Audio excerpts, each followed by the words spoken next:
más o menos tengan en cuenta cómo ha ido creciendo la tuberculosis. En el año del COVID, aparentemente, decían de que había disminuido este tipo de enfermedad, pero mentira. Se enmascaró con el COVID, porque muchas personas que estuvieron, es más, muchos pacientes con tuberculosis no llegaron a tomar o terminar su tratamiento durante ese tipo de pandemia, en este caso por el COVID, porque no los atendían, solamente estaban muy enfocados en la parte de lo que es un paciente con COVID. Entonces, varios pacientes perdieron su tratamiento, tuvieron recaídas, fueron XDR y posiblemente algunos fallecieron por este tipo de comorbilidad, ¿ya? Entonces, en cuanto a definición que tenemos, es una enfermedad crónica, de por sí es crónica, ¿ya? Contagiosa, netamente contagiosa. ¿Pueden ver ahí?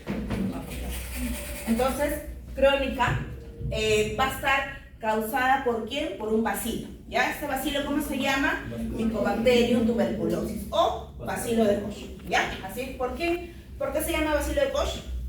Porque fue descubierto por Koch. Ajá, básicamente es eso, fue descubierto por Koch. Entonces, tenemos diferentes tipos, porque este es un tipo de especie. El Mycobacterium tuberculosis es un tipo de especie. El más frecuente en nuestro medio es el Mycobacterium tuberculosis, pero tenemos tres tipos más: el bovis, el africano y el mycorrhiza. Ahora, ¿ustedes creen de que la tuberculosis yo la puedo transmitir a mi gatito? ¿A mi perrito? ¿Sí o no? ¿No saben? No, la tuberculosis solamente la manifiesta el hombre, ¿ya? El ser humano. Entonces, necesita tener cierto tipo de requisitos, mi paciente, por así decirlo, para yo poder tener la enfermedad, para yo poder producir la enfermedad.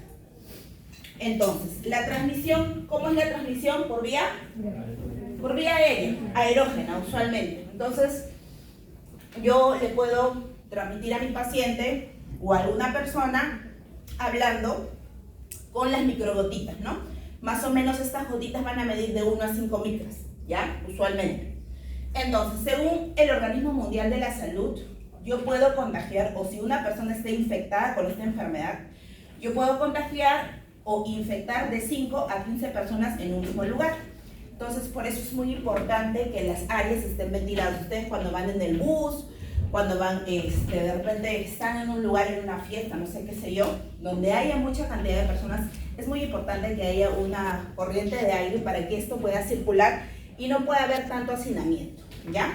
Ahora, ¿se puede manifestar en cualquier órgano? Sí, pero el órgano principal por la cual me va a dar este tipo de enfermedad es el pulmón, ¿no? Entonces, la forma pulmonar va a ser la más frecuente en un 80-85%.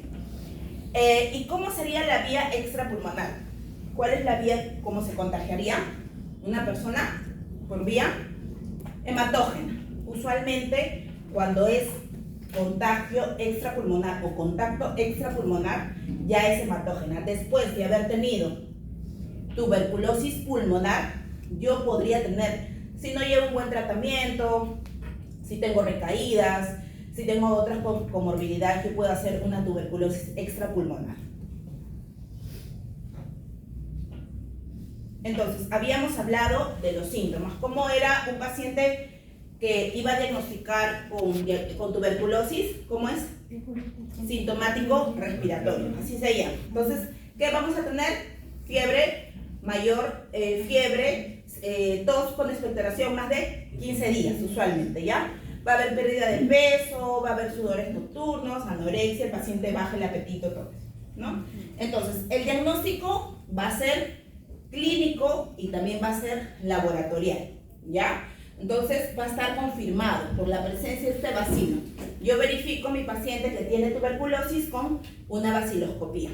Esto quiere decir que si es que la clínica manda, el paciente es sintomático respiratorio, ves que tiene fiebre, tiene tos con expectoración por más de 15 días y tú en la baciloscopía no ves bacilos, eso no quiere decir que el paciente no tenga tuberculosis. La clínica siempre va a mandar, ¿ya? Entonces, ¿qué pasa ahí? ¿Qué le hago yo? No, baciloscopía negativa, le mandas 5 baciloscopías al paciente, todo te sale negativo. ¿Cuál es el siguiente procedimiento? Según la guía del MINSA para diagnóstico de tuberculosis, cultivo. El cultivo es el gold estándar para el diagnóstico de tuberculosis, acuérdense, ¿ya?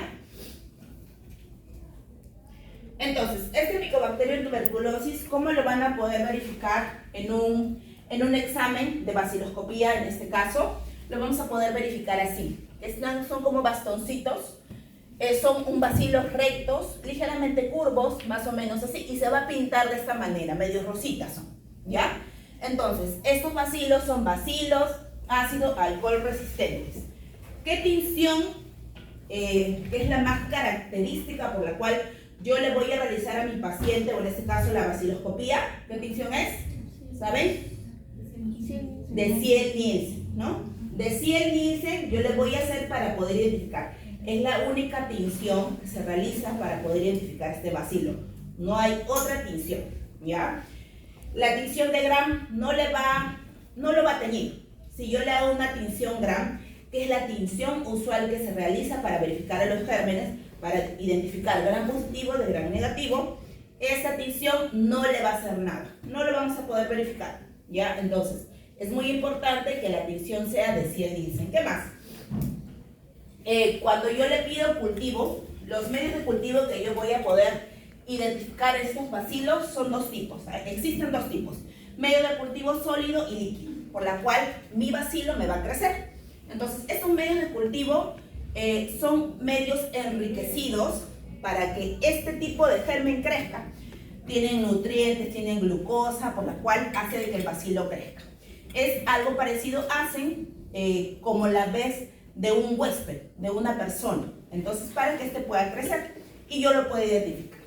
Entonces, tenemos dos tipos de medios: el del Lowenstein-Jensen, que es donde va a crecer, que es este tipo, y el del Mildenbrock, que es un medio líquido. En ambos casos, para ambos tipos, sirve para realizar la identificación del cultivo. Ahora, uno es más que todo, más precoz, por así decirlo. El de medio líquido va a hacer de que este cultivo o que este bacilo crezca como colonias más rápidamente que un medio sólido. Por eso el medio sólido se va a demorar más, va a ser un crecimiento lento. ¿Y cómo yo lo voy a poder verificar? Lo voy a poder verificar de esta manera. En sí, el medio sólido es así, medio color turquesa, ¿ya? Es así identificado.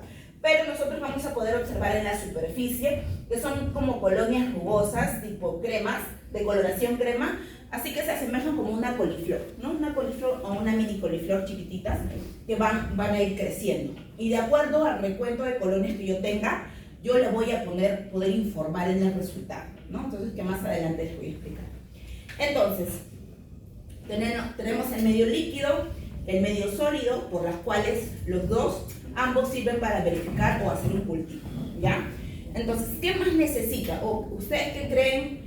¿Qué más necesita este medio para poder realizar o para poder verificar este crecimiento? Tiene que tener una temperatura adecuada. Más o menos ustedes, ¿qué temperatura creen que puedan tener? Si yo pongo el bacilo de Koch a menos de 37, 35, 34, va a morir el bacilo, porque el bacilo se reproduce en una temperatura como nosotros tenemos, a 37 grados. Por ende, este tipo de medios tienen que ir incubado a 37 grados, ¿ya? Entonces, yo lo siembro en mi medio de cultivo y estos medios tienen que ir incubados a 37 grados para poder verificar su crecimiento, ¿no? Entonces, tenemos factores predisponentes para yo hacer la enfermedad. Usualmente, si yo me topo una sola vez con un paciente que tiene tuberculosis, estoy sana o aparentemente sana, posiblemente yo voy a tener un primer encuentro, ¿no? Entonces, como yo estoy sana, mi sistema inmunológico está bien, yo no tengo ninguna patología, ninguna enfermedad, probablemente yo no voy a tener la enfermedad. Mi cuerpo, mi sistema inmunológico va a atacar este tipo de tuberculosis, o en este caso bacilo de Koch, y lo va a matar, ¿no? Pero existen factores predisponentes o la misma cantidad de veces que tú te puedas topar con un paciente que tiene tuberculosis, esto hace de que te predisponga más a tener la enfermedad. Entonces, tenemos del bacilo, del ambiente y del huésped en general. del bacilo es la virulencia que te pueda causar este tipo. Siempre el bacilo de Koch va a ser siempre mayormente virulento. Eso no va a decir o no quiere decir de que un bacilo va a ser menos virulento que el otro, ¿ya? Todos los bacilos de Koch, Mycobacterium tuberculosis, van a ser siempre virulentos, ¿no? La cantidad inoculada. Esto se va a referir a cuántas veces tú vas a estar con un paciente que tiene tuberculosis. Si de repente vives con él, no sabemos, de repente es tu papá, tu mamá o tu hermanito, etcétera, tu tía, que estás conviviendo usualmente con este paciente que tiene la enfermedad, entonces tú tienes más predisponencia a poder tener esta enfermedad. Del ambiente, del hacinamiento, la cantidad de personas que viven en un lugar, la exposición frecuente y repetida, como les comenté, también va a depender mucho del ambiente. Del huésped va a ser muy variado, ¿ya? Del huésped vamos a tener que el paciente tenga algún tipo de comorbilidad, ¿ya? Usualmente estos pacientes que tienen o que están en tratamiento con algún quimioterápico, con algún inmunosupresor, usualmente tienen a predisponer a tener esta enfermedad. Pacientes con algún grado de estrés, exceso de trabajo, que eso es inherente al mismo huésped, usualmente también puede ser el caso porque aumenta el cortisol. Este cortisol va a hacer de que van a disminuir el sistema inmunológico y por ende me pueda dar este tipo de enfermedad. ¿Qué más? Tenemos cierto tipo de fármacos que van a hacer de que mi sistema inmunológico se deprima, ¿ya? Infecciones previas virales como el VIH también. Usualmente estos pacientitos que si ustedes verifican o de repente ya están rotando los hospitales, si ustedes encuentran algún tipo de paciente con VIH, de todas maneras hay que hacer un descarte de baciloscopía, ¿ya? Porque siempre, usualmente, estos pacientes van a ser muy predisponentes a tener este tipo de enfermedades. Lo primero que le puede atacar, tener una tuberculosis, ¿ya? ¿Qué más? Pacientes con enfermedades crónicas, usualmente diabetes mellitus, algún tipo de cáncer como linfomas, también pueden ser predisponentes. Extremos de la vida, adultos mayores, niños, son los que más les pueden predisponer tener este tipo. Y existe un tipo de raza en general, usualmente los que viven en Europa o en el continente europeo, hay un cierto estudio genético en sí, que estos pacientes usualmente tienen menos predisponencia a tener este tipo de enfermedad. Entonces, hay un estudio también que refiere parte genética, ¿no? Ya manipulación genética, que están buscando algún tipo de medicamento ya genéticamente o biológicamente para poder directamente inocular a pacientes que están más predisponentes a tener la enfermedad, como en América Latina o nosotros, ¿no? Perú. Entonces hay que tener eso también en cuenta. Entonces, en cuanto a la historia natural de la enfermedad, en este caso de la tuberculosis, tenemos etapas, periodos, ¿no? Periodo prepatogénico y periodo patogénico. Usualmente, el periodo prepatogénico van a estar identificados tres tipos o tres factores: lo que es el huésped, lo que es el bacilo, es el agente, y el ambiente. Usualmente tienen que estar los tres para producirse la enfermedad. Si no hay ninguno de los, basta que no haya uno, no se va a producir la enfermedad, ¿ya? Entonces va a existir un estímulo por las cuales yo me voy a encontrar en un periodo de latencia, ¿no? Entonces ahí está el huésped, hay una fuente de infección, ¿no? Entra el Mycobacterium tuberculosis por medio de ¿qué? Vía aérea, pasa. Vía aérea, ¿no? Entonces entra el Mycobacterium tuberculosis y en este caso lo primero que va a hacer, va a haber alteraciones tisulares. Un aproximado entre 6 semanas hay lo que son alteraciones o manifestaciones tisulares. Después viene la etapa clínica. La etapa clínica usualmente son las manifestaciones sintomatológicas, ¿no? ¿Qué vamos a encontrar en un paciente? Fiebre, tos con expectoración por más de 15 días, anorexia, pérdida de peso, ¿no? Después, si este pacientito no llega a tomar su medicación, no llega a realizar un tratamiento, esto se vuelve ya síntomas más fuertes, ¿no? Como dolor torácico, hemoptisis, va a haber sangrado al momento de realizar el esputo y hasta disnea, ¿ya? Después vamos a verificar que esto se convierte en una etapa crónica, donde radiológicamente se va a poder observar como cavernas o huecos dentro de los pulmones, porque ya el Mycobacterium tuberculosis realizó esto, ¿no? Hizo como huecos dentro de lo que son los pulmones. ¿Qué más? Esto se va a convertir en tuberculosis miliar y puede llegar a ser una tuberculosis extrapulmonar. Y por ende, si es que el paciente no llega a ser tratado en ningún momento, puede llevarlo a la muerte, ¿ya? Entonces, también existe lo que es una etapa subclínica, que es la sospecha, hay una sospecha de manifestaciones clínicas, las cuales se van a confirmar por medio de exámenes radiológicos, ¿ya? Se va a confirmar con una radiografía o una tomografía, ¿ya? Y también vamos a verificarlo con una baciloscopía, que es una etapa subclínica, pero es más o menos una sospecha, ¿ya? No hay como un diagnóstico en sí. Entonces, tenemos prevención primaria, prevención secundaria y prevención terciaria. ¿Qué es la prevención primaria? ¿Qué es? ¿Saben cuál es?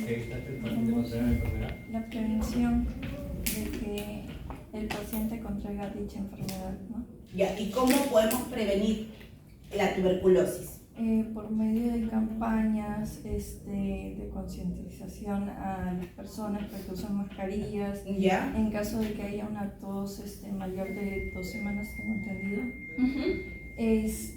Y en caso de que presente dicha tos, ¿Ya? realizarse la prueba de descarte para evitar contagiarlo. Claro, sí, está bien. Entonces, esa es la prevención, ¿no? La prevención primaria es evitar que yo tenga la enfermedad, ¿no? Que yo tenga la enfermedad. Usualmente, si nosotros estamos rotando en un hospital, ¿qué cosa tenemos que nosotros hacer? Usar mascarilla, lavarnos bien las manos, alimentarnos de buena manera, porque la alimentación es muy importante, ¿ya? Entonces, y si es que estoy rotando mayormente en hospitales donde produzcan tuberculosis, en verdad, siempre usualmente el Hipólito, que es donde hay mayor cantidad de datos epidemiológicamente hablando, de tuberculosis, siempre hay que tener cuidado. Ya, chicos, tienen que alimentarse de la mejor manera, no en cantidad, eso no digo en cantidad, sino bien, de la mejor manera, minerales, proteínas, carbohidratos, balanceada cantidad, ¿no? Eso es lo ideal, ¿no? Porque si les digo hay que evitar el estrés, me van a decir mejor no hacemos medicina y todos se van de viaje, ¿no? Pero no es el caso, ¿no? Igual hay que realizar cualquier otro tipo de actividad diferente a la que estamos haciendo para poder también más o menos balancear este estrés, ¿ya? Ahora, ¿qué más sigue? Prevención secundaria. Usualmente ya es el diagnóstico en sí. Diagnóstico precoz con una baciloscopía, cultivo, también podemos tener una placa de radiografía, o en este caso una radiografía, también lo podemos hacer. Y lo que es prevención terciaria es el tratamiento del paciente, ¿no? Con antituberculosis de primera línea, dependiendo si este paciente cómo sale en cuanto a su sensibilidad para cuando ya le hacemos pruebas moleculares. Entonces, tenemos dos tipos de pruebas para yo poder identificar si mi paciente tiene tuberculosis latente, ya que es otro tipo de diagnóstico que usualmente se realiza en Perú. Creo que ya no debería realizarse este tipo de exámenes porque en verdad todos estamos en contacto con personas que tienen este tipo de enfermedad. Nosotros somos un país endémico de tuberculosis. Por ende, si yo me hago un PPD, probablemente salga positivo. Y eso no quiere decir que yo tenga la enfermedad. Posiblemente mi tuberculosis está latente, está dormida. Pero si en el caso de que de repente me da una patología, mi sistema inmunológico se deprime, varios factores predisponentes, yo podría tener la enfermedad. ¿Ya? ¿Qué más? Entonces, esta prueba de tuberculina usualmente se hace en el brazo, en el antebrazo. ¿Cómo lo voy a medir? Si yo soy una persona sana y si este PPD me mide más de 10 milímetros, es positivo. Si soy una persona inmunosuprimida, tengo alguna patología, VIH, de repente diabetes, estoy tomando quimioterápicos, etcétera, yo lo voy a medir en 5 o más de 5, este paciente es positivo al PPD. ¿Qué más? ¿Qué otro tipo de examen tenemos? Que es el test de IGRA. Usualmente este test de IGRA es un test donde yo voy a encontrar dentro de este tipo de análisis, voy a encontrar linfocitos T sensibilizados que han estado en contacto con Mycobacterium tuberculosis, ¿ya? En este caso, me sacan una muestra de sangre, me toman una muestra dentro de este tipo en este caso, reactivo, ¿no? Por la cual me va a salir positivo dependiendo yo si tengo la enfermedad o no, o si estoy con una enfermedad latente, ¿no? Si es positiva, puede ser una infección de tuberculosis latente, o en este caso podría ser de que mi paciente tiene una enfermedad, o en este caso tuberculosis activa, siempre y cuando manifieste los síntomas, ¿ya? ¿Qué más? Negativa, probablemente no tiene la enfermedad latente, que es un poco como que aquí creo que posiblemente nunca vamos a encontrar negativo. O de repente cierto tipo de pacientes, o en quién, en peruanos que de repente se han ido desde pequeños al extranjero y vienen después de 10 años y se hacen esta prueba, probablemente les salga negativo, ¿no? Porque no han estado mucho en contacto con personas que tienen la enfermedad, ¿no? ¿Qué más? Indeterminada es cuando usualmente no es clínicamente, si el paciente no tiene ningún síntoma, y en este caso salga negativo, o en este caso puede ser indeterminado. Entonces tiene que ir de la mano con la clínica siempre, ¿ya? De utilidad, esto sirve más que todo en personas, por ejemplo, se puede hacer un estudio de este tipo de examen en personal de salud, ¿ya? Personal de salud que usualmente está en contacto con este tipo de personas o de pacientes, posiblemente todos salgan positivos, ¿ya? Pero como les digo, no todos manifiestan o no todos van a ser de que este tipo de tuberculosis sea activa, de repente todos están latentes. Pero hay que tener en cuenta en personal de salud que de repente tenga algún tipo de comorbilidad.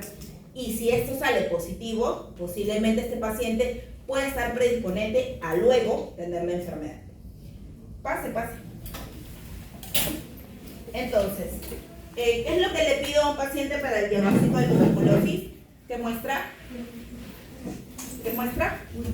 De sangre, orina, heces. ¿Qué muestra? Esputo. Entonces, para yo determinar la baciloscopía, en un inicio, yo le voy a pedir a mi paciente becar esputo. ¿Y cuántas muestras se pide? 1, 2, 3, 4, 5. ¿Por qué 2? ¿Por qué 3? ¿Por qué no 4? ¿Por qué no 5? Para confirmar, pero con 5 también puedo confirmar. Según la guía del MINSA, para el diagnóstico de tuberculosis se piden 3 muestras seriadas, ¿ya? Ahora, para los pacientes sintomáticos respiratorios sí es necesario, porque se tiene que hacer una verificación. Solamente basta con 3 muestras seriadas, quiere decir que un día por muestra. Entonces, en la mañana, es el primer esputo de la mañana, apenas se levanta el paciente, expectora y lo pone en un frasquito. Esa muestra tiene que ir de frente al laboratorio. No tiene que pasar más de 72 horas para yo poder realizar o hacer el procedimiento de baciloscopía. ¿Por qué creen?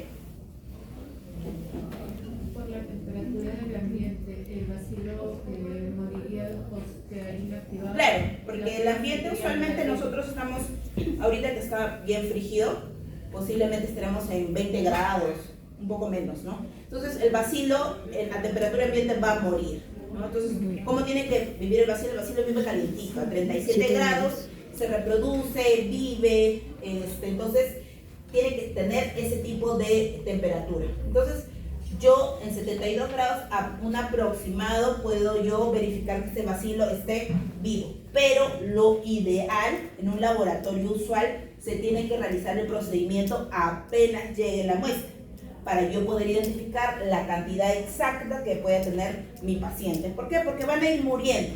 Y de repente tú le pones una cruz, pero en verdad eran 3 cruces. Entonces tú no sabes si este paciente puede tener ya XMDR o otro tipo de tuberculosis. En este caso puede ser hasta una tuberculosis extrapulmonar, ¿ya? Entonces, ¿cómo me traen las muestras? Usualmente me traen el esputo en un frasco de aproximadamente 60 mililitros, taparrosca, boca ancha, transparente. ¿Por qué digo esos requisitos? Porque me da la gana, he puesto yo ahí en mis indicaciones, no, tienes que ser así, si no, no te recibo la muestra. ¿Por qué creen?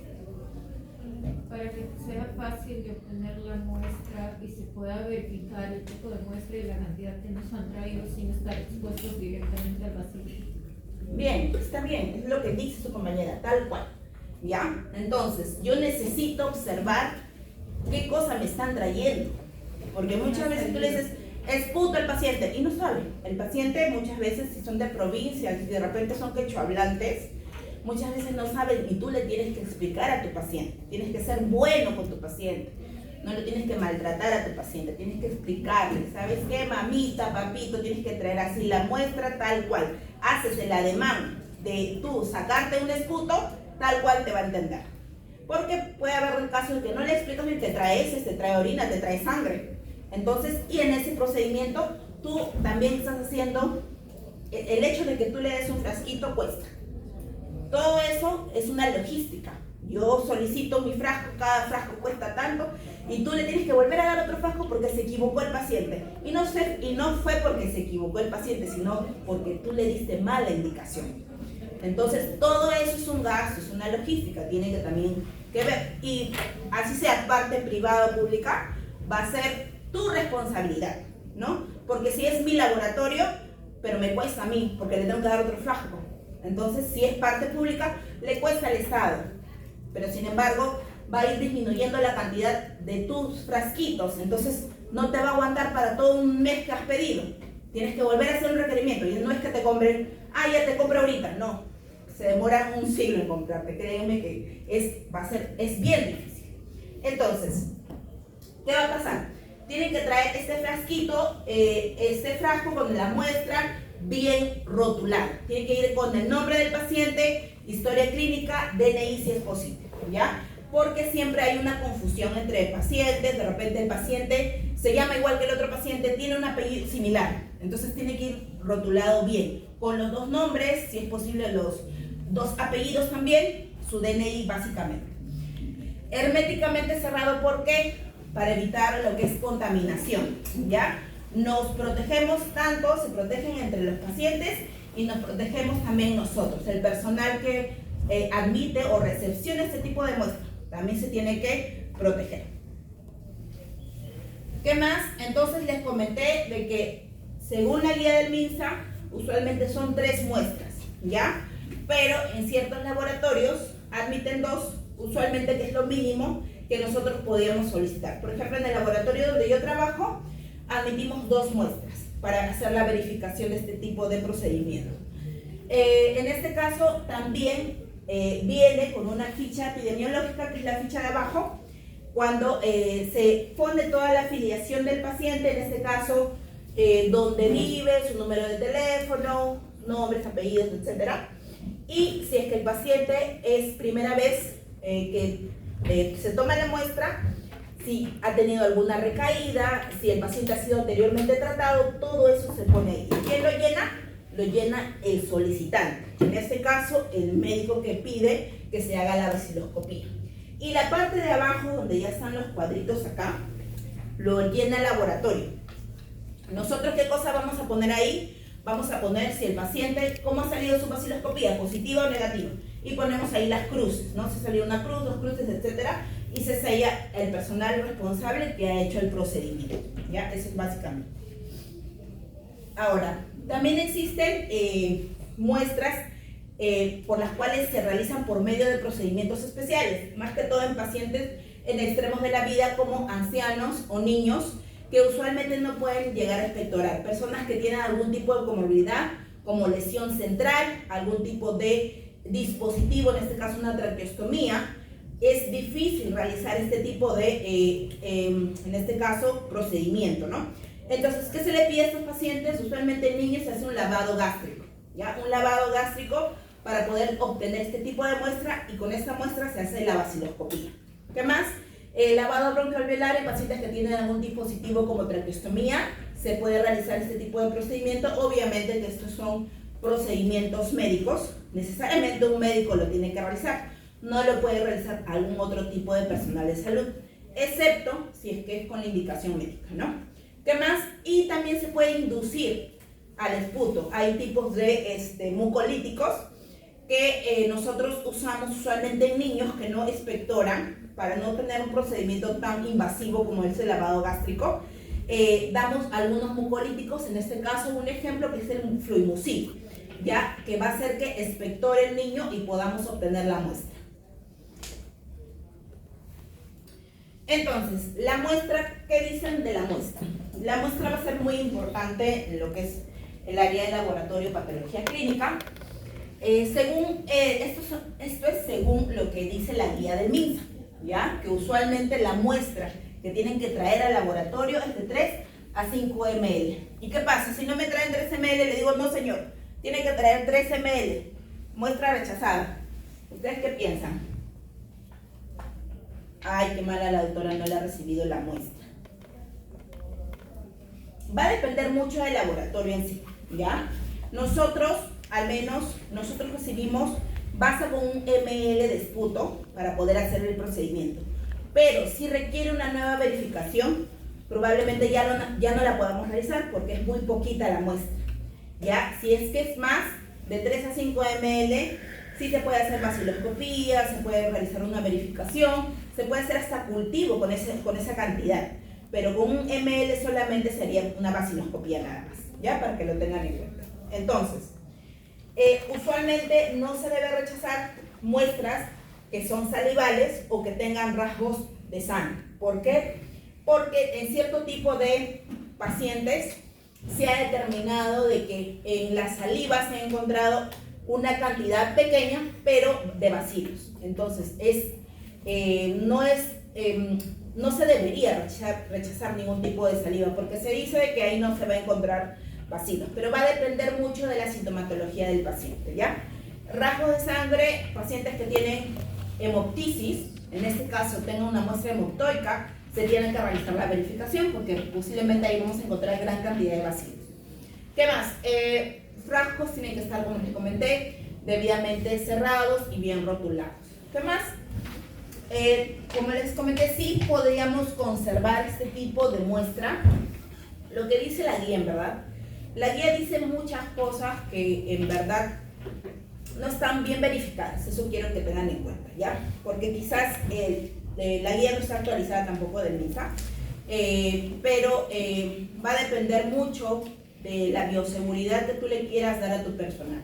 Dicen de que hacer una vaciloscopía con un mechero lo pueden hacer, pero si es que tú viendo el contagio, la tuberculosis, que es una enfermedad muy contagiosa, posiblemente tú vas a tener que cuidar a tu personal. Entonces necesariamente tiene que hacerlo en una cabina de bioseguridad, para que tú mantengas ese tipo de cuidar, ¿no? Y no necesariamente con un mechero. Es un mechero, lo prendes y ahí haces el procedimiento. Pero lo ideal es que se haga en una cabina, ¿ya? Ahora, ¿qué más? Acá dicen de que se puede esperar o pueden conservarse de 2 a 8 grados. Pero de 2 a 8 grados posiblemente el bacilo ya esté muerto o no encuentre la cantidad de bacilos que yo lo tenga que verificar. Entonces, por eso es muy importante que lo tengan que realizar de acuerdo a la verificación, de acuerdo al personal que realiza este procedimiento, ¿ya? ¿Qué más? Que en otro tipo de muestras, por ejemplo, donde se puede realizar la vaciloscopía es en orina, en líquidos corporales, en heces también se puede pedir BK, en líquido cefalorraquídeo y lavado broncoalveolar. Entonces, este tipo, como les comenté, ¿cómo es el tipo de muestra? Usualmente puede ser mucoide, va a ser purulenta también y va a ser con rasgos de sangre o hemoptoica, ¿ya? Son estos 3 tipos por los cuales yo voy a poder encontrar. También hay que hablar acerca de los leucocitos, ¿ya? Si yo encuentro en la muestra, le hago el frotis, todo y verifico cierta cantidad de leucocitos, también esto me va a poder dar un indicio de que es una infección. Si yo encuentro más de 25 leucocitos por campo, quiere decir que es una buena muestra, ¿ya? Es una buena muestra. Entonces, si yo verifico que mi paciente me trae una muestra así, quiere decir que es saliva porque voy a encontrar burbujas, ¿ya? Entonces, lo ideal no es rechazar este tipo de muestra, como le comenté. Pero si son pacientitos, por ejemplo, que no tienen ningún síntoma, son pacientes que usualmente son por salud ocupacional, que siempre vienen a realizarse su esputo porque se verifica, porque el médico ocupacional les manda este tipo de control. Lo ideal es que no recibir una muestra de saliva. Lo ideal es que de todas maneras el paciente realice la expectoración para yo poder identificarlo. Por eso esto es muy controversial, ¿ya? Entonces hay que verificar a quién sí le aceptamos y a quién no. Entonces, ya entrando así para el diagnóstico en sí, tenemos que la baciloscopía va a ser un procedimiento por la cual es precisa, es rápida y es sumamente accesible. Tú lo puedes hacer en tus serums, tienes un personal técnico de laboratorio, él lo puede hacer porque solamente necesita su microscopio, la tinción y su lámina portaobjeto. Y ahí lo puede hacer.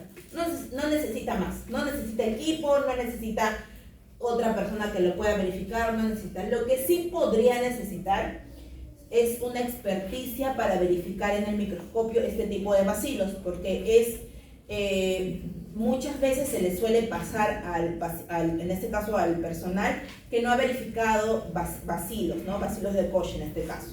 Entonces es muy importante que sea un experto, que siempre haya verificado, que esté trabajando usualmente con este tipo de pacientes para poder dar este tipo de diagnóstico.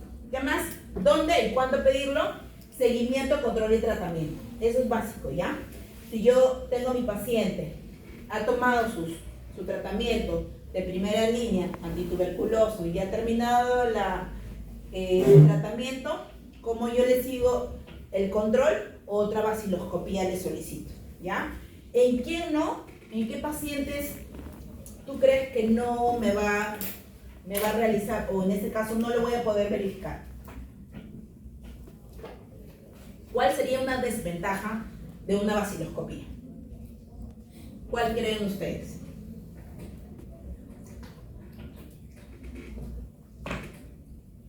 Poca cantidad de muestra, en este caso poca cantidad de bacilos.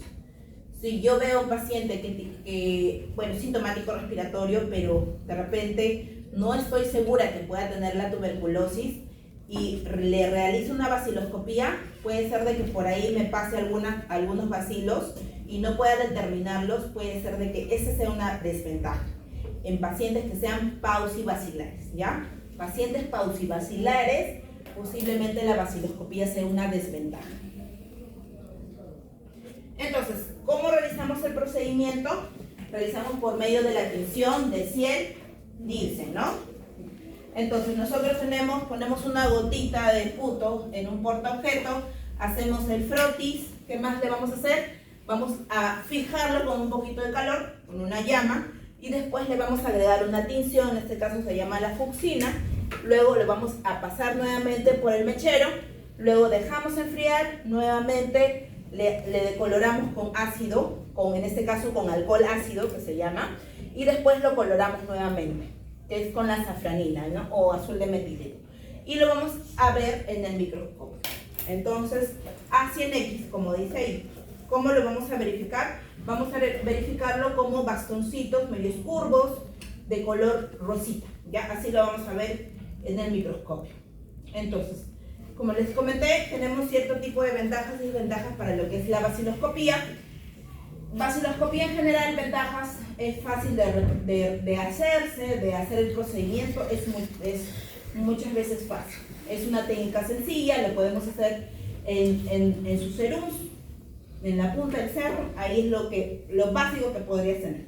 Bajo costo, sí, porque no necesitas muchos materiales, sensibilidad y especificidad alta. Lo que podemos hacer hay un control de calidad. ¿Cómo yo verifico si mi baciloscopía la estoy haciendo correctamente? Tengo que hacer un tipo de control. Usualmente en los laboratorios nos manejamos así. ¿Cómo yo sé que tú me estás dando un buen resultado? Porque nosotros realizamos controles internos. Me traen una muestrita me dan la muestra, ¿no? Este tiene bacilos, pero tú no sabes, te dan a ciegas. A ver cuántos bacilos tienes, te va a mandar, ¿no? O de repente te traen una muestra negativa. De repente nosotros nos avalamos mucho por el INES, Instituto Nacional de Salud. Entonces, de acuerdo a eso, nosotros nos vamos controlando, vamos verificando si el paciente sabe realizar el procedimiento y si verifica también en el microscopio. Eso es muy importante, ¿ya? ¿Qué más? Entonces, en cuanto a desventaja, usualmente son pacientes difíciles de expectorar, pacientes que posiblemente extremos de la vida, niños, adultos mayores, pacientes con lesiones centrales que no pueden expectorar. Hay una desventaja en hacer este tipo de vaciloscopia, pero eso no quiere decir que no se puede, ¿ya? Se puede hacer. ¿Qué más? En pacientes pausibasilares que tienen poca cantidad de recuento de bacilos, hay una desventaja, pacientes con tuberculosis extrapulmonar, pediátricos, y en este caso, para yo poder identificar este tipo de procedimiento, en este caso, esta enfermedad, se necesita una gran carga viral para yo poder realizar este tipo de vaciloscopía, de 5.000 a 10.000 bacilos por mililitro, ¿ya?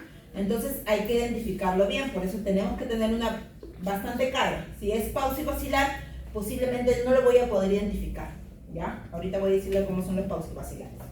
Entonces, dentro de esto tenemos este tipo de cuadrito que se lo tienen que aprender. Es muy importante al momento de identificar y de poner el resultado en la vaciloscopia, ¿no?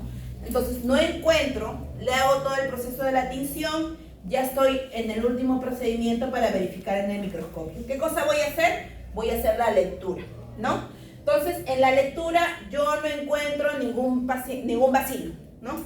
No verifico, leo 100 campos, que son lo mínimo que tengo que lecturar. Leo 100 campos en el microscopio y no veo por ningún lado bacilos. Quiere decir que es negativo.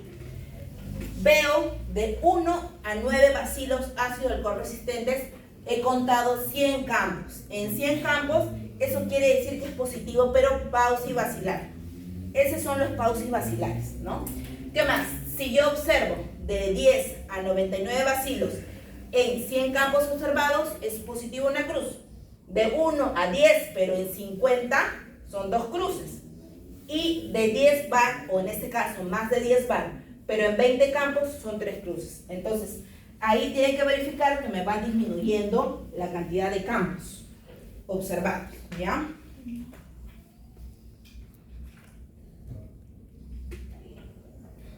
Entonces, en cuanto a lo que es sensibilidad y especificidad, la vaciloscopía es muy específico, ¿ya? Va a tener un 96 a un 99% de especificidad porque va a depender mucho de la endemia del país. Nosotros somos un país endémico de tuberculosis, por ende la vaciloscopía es la prueba, o en este caso, la prueba para identificar o dar el diagnóstico, ¿ya? ¿Qué más? Existen falsos positivos en sí, como por ejemplo, como la nocardia, que es un tipo de germen o de microorganismo que yo voy a poder identificar también. La misma coloración va a ser con este tipo de procedimiento, pero yo lo voy a encontrar como palillos así largos, la nocardia, eso se va a identificar. Obviamente que es muy diferente a lo que son los bacilos son más pequeñitos, ya no se va a poder igualar. ¿Qué más? Restos alimenticios, por eso es muy importante que estos pacientes vengan con el primer esputo de la mañana, que no hayan comido, que no se hayan lavado los dientes, ya es muy importante. ¿Qué más? Pueden haber contaminantes y también puede haber verificación de hongos. ¿Cómo llega esto? Porque los pacientitos no traen su muestra a tiempo. Usualmente, si yo dejo un esputo que se queda a temperatura de ambiente, puedo hacer de que crezcan cierto tipo de hongos y pueda dar un falso positivo, ¿ya? Ya. Entonces, vamos a hablar ahora de lo que es cultivo, ¿ya? El cultivo también es un tipo de procedimiento. Lo que va a diferenciarse de la vaciloscopía es que el cultivo es el gol estándar para dar el diagnóstico de la tuberculosis, ¿ya?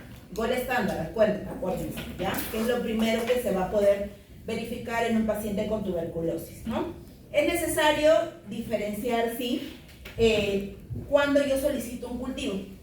Si es que mi paciente sale negativo en una vaciloscopía, pero veo que es sintomático respiratorio, le hago un cultivo. ¿Qué más? Pacientes con muestras pausivacilares de frente le hago un cultivo. ¿Qué más? Pacientes, en este caso, estoy sospechando de una tuberculosis infantil, le hago cultivo. ¿Qué más? Pacientes multitratados, pacientes que han recibido en muchas oportunidades tratamiento, que han tenido recaídas, han abandonado, le hago el cultivo, ¿ya? ¿Qué más? pacientes que tienen algún tipo de comorbilidad, pacientes que tienen VIH, pacientes que tienen alguna enfermedad crónica, pacientes que toman algún tipo de fármaco inmunosupresor, quimioterápico, yo de frente también le proceso a cultivo. Entonces, el cultivo va a identificar usualmente 20% más que una vaciloscopía en sintomáticos respiratorios. Acuérdense de esto, ¿ya? Aquí yo solamente necesito 10 bacilos de Koch para yo poder analizar este tipo de procedimiento. ¿Cuánto necesitaba yo en una vaciloscopía? 500. De 5.000 a 10.000. Imagínense qué tanta cantidad yo necesito para determinarlo. Entonces es muy importante el cultivo. ¿Qué más? Ideal para muestras paucivacilares, para personas que tienen tuberculosis extrapulmonar. Y también este cultivo yo puedo realizar pruebas de sensibilidad. ¿Para qué son las pruebas de sensibilidad? Para verificar si mi paciente es sensible o resistente a cierto tipo de antituberculosis, ¿ya? Para eso también es muy importante el cultivo. ¿Y qué desventajas tiene? Es de que es de mayor costo. De todas maneras, yo necesito equipamiento, necesito personas que sepan realizar este tipo de procedimiento. ¿Qué más necesito? Necesito mayor tiempo. El cultivo siempre va a demorar más, ¿ya? Que un examen directo. Acuérdense de eso, para todo.